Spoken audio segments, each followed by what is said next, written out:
આજના યુગમાં ટેકનોલોજીનો વપરાશ વધી ગયો છે અને આ જ ટેકનોલોજી આપણી મિત્ર પણ પુરવાર થતી હોય છે। વડોદરા શહેરના તરસાલી વિસ્તારમાં આવી જ એક ઘટના બની છે। એક ફેક્ટરીના માલિકે 3 લાખનો સામાન ખરીદ્યો હતો અને 3 લાખની ઉઘરાણી કરવા માટે નીકળેલા લોકોએ તેના ઉપર હુમલો કરી દીધો।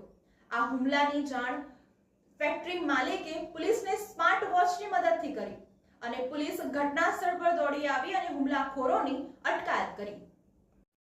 तरसाली सिद्धि फ्लेट में रहता हेमांग सोलंकी पोर जीआईडीसी में पद्मापार स्ट्रक्चर नामनी फैक्टरी धरावे छे। 2 जुलाईए सांजे 7 वागे ते फैक्टरी में हता त्यारे भावेश रोहित ओमकार हाइट सोसायटी माणेजा, हरीश उर्फे सोनू नारायण भाई राठौड़ गोकुलधाम सोसायटी माणेजा, सुरेश ठाकुर संस्कृति टेनामेंट माणेजा, रणजीत परमार शिबानगर माणेजा आव्या हता। अगाऊ भावेश पासेथी हेमांग सोलंकीए 4 વાર મટીરીયલ ખરીદ્યું હતું।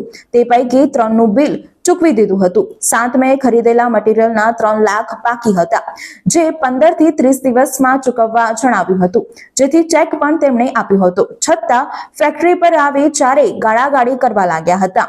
હેમાંગ સોલંકીએ અડધો કલાકમાં પૈસાની વ્યવસ્થા કરું છું તેમ કહેતા સોનુ રાઠોડે હેમાંગને 2 થપ્પડ માર્યા હતા અને ભાવેશે પાઇપ ઉગામી હતી અને હેમાંગના બંને મોબાઈલ લઈ લીધા હતા। ચારેયને મારી નાખવાની ધમકી આપતા હેમાંગે સ્માર્ટ વોચમાંથી પાર્ટનર વિશાલ ચાવડાને ટેક્સ્ટ મેસેજ કર્યો હતો। તેને જાણ કરતા વરણામા પોલીસે પહોંચી ચારેયની અટકાયત કરી હતી।